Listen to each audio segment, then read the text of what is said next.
Hello success seekers, welcome back to Paper purpose.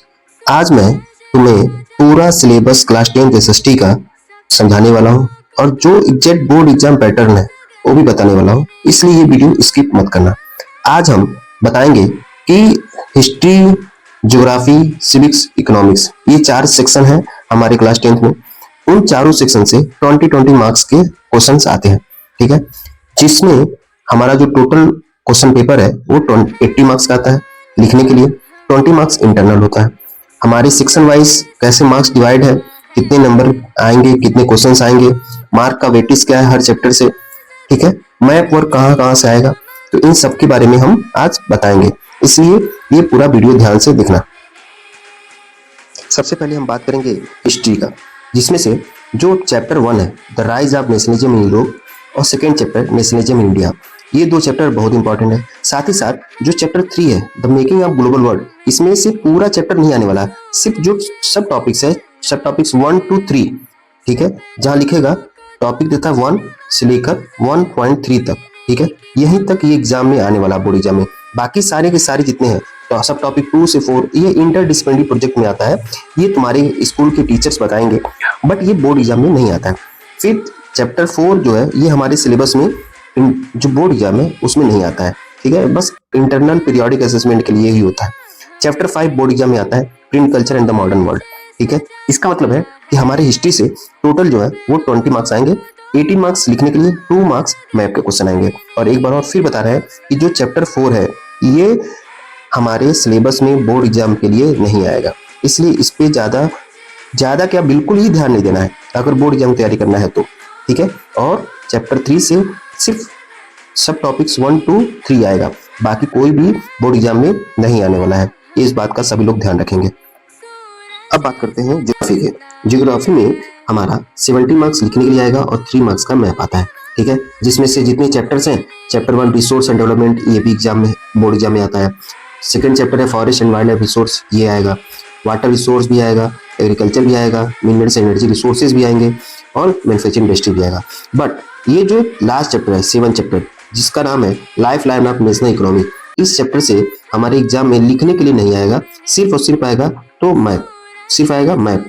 इस chapter में कई सारे मैप दिए हैं, बट एक टॉपिक है, एक ही मैप जो दिया है इसमें लिखा होगा सी पोर्ट और एयरपोर्ट, ठीक है, एयरपोर्ट, बस वही जो मैप दिया है इकलौता मैप है जिसमें से क्वेश्चन हमारे आएंगे, ठीक है, बस।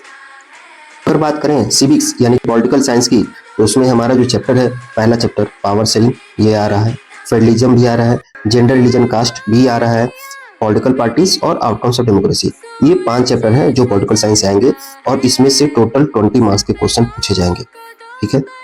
अब बात करें इकोनॉमिक्स की, तो उसमें chapter 1 development, chapter 2 sectors of the Indian economy और चैप्टर 3 मनी एंड क्रेडिट, ये पूरा आ रहा है। बचा chapter 4 globalisation and Indian economy, इसमें सिर्फ 2 टॉपिक आ रहे हैं, एक है मीनिंग ऑफ ग्लोबलाइजेशन और दूसरा है factors that have enabled globalisation, बस यही 2 टॉपिक आ रहे हैं, बाकी ये सब टॉपिक नहीं आएंगे एग्जाम में। टोटल जो है इकोनॉमिक्स से, इसमें से भी 20 मार्क्स के क्वेश्चन आने वाले हैं। अब हम जानेंगे सबसे मेन चीज, इस पूरे वीडियो का सबसे मेन चीज यही है कि हमारा जो पेपर पैटर्न होगा, पेपर का डिजाइन होगा, वो कैसा होगा, ठीक है। 2026-27 का जो पेपर का पैटर्न है, वो जो क्वेश्चन आएंगे 80 मार्क्स के थ्योरी आएंगे, 20 मार्क्स का हमारा इंटरनल असेसमेंट होगा, ठीक है, इंटरनल असेसमेंट होगा। अब ये पेपर जो है 80 मार्क्स का, वो आएगा 3 घंटे में हमें करना होगा, ठीक, जिसमें से MCQ, very short answer, long answer, CBQs और मैप, ये हमारे सोशल साइंस में आते हैं। MCQ जो है एक नंबर के 20 क्वेश्चन आएंगे, 20 नंबर के हो गए। जो वेरी शॉर्ट आंसर है वो 2 नंबर के 4 क्वेश्चन होंगे, यानी कि 8 नंबर हो गए। शॉर्ट आंसर 3 नंबर के 5 क्वेश्चन होंगे, यानी कि 15 नंबर। लॉन्ग आंसर 5 नंबर के 4 क्वेश्चन होंगे, यानी कि वो 20 नंबर होंगे। केस बेस्ड जो होता है वो बहुत सारे बच्चों के लिए नया है, बहुत सारे बच्चे पहले से प्रैक्टिस किए हुए हैं, ठीक है, वो पैराग्राफ में आएगा क्वेश्चन और कुछ क्वेश्चन उसी पैराग्राफ में उसके आंसर होंगे या फिर उस टॉपिक से रिलेटेड आंसर होंगे, उसको बहुत ध्यान से करना पड़ता है।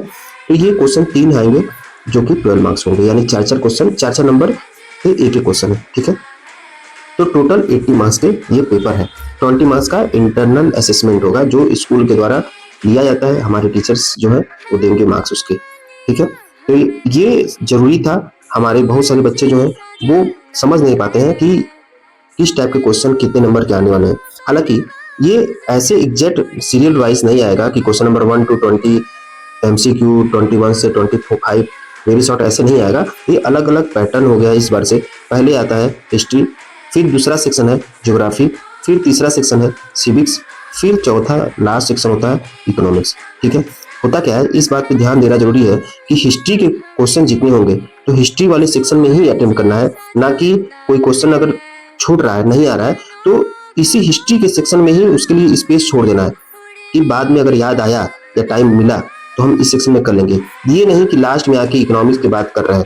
अगर यहाँ पर दूसरे सेक्शन में अगर आंसर लिखा, दूसरे सेक्शन का क्वेश्चन अगर हिस्ट्री का क्वेश्चन इकोनॉमिक्स लिख रहे हैं तो वो क्वेश्चन जो है वो चेक नहीं किया जाएगा, कोई फायदा नहीं है उसका लिखने का। इसलिए सबसे जरूरी यही चीज है कि हिस्ट्री का क्वेश्चन हिस्ट्री के सेक्शन में, ज्योग्राफिक क्वेश्चन ज्योग्राफिक सेक्शन में, सिविक का क्वेश्चन सिविक के सेक्शन में, इकोनॉमिक्स का क्वेश्चन इकोनॉमिक्स सेक्शन में ही करना है, नहीं तो नंबर मिलने वाला नहीं है, ठीक है। बाकी बात समझ में आ गई।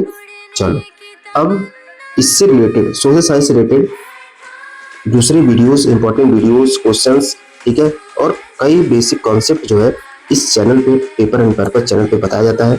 जो भी इंटरेस्टेड है, ठीक है, जो चाहते हैं कि वो अपना कॉन्सेप्ट क्लियर करना, वो इस चैनल पे पुराने वीडियोस हैं उनको देख लें और आगे आने वाले वीडियोस के लिए सब्सक्राइब कर लें, बेल आइकन को दबा दें, जिससे जब हम वीडियो पोस्ट करें तो उनको आसानी से मिल जाए और अपना क्लियर जो कॉन्सेप्ट है वो क्लियर कर लें।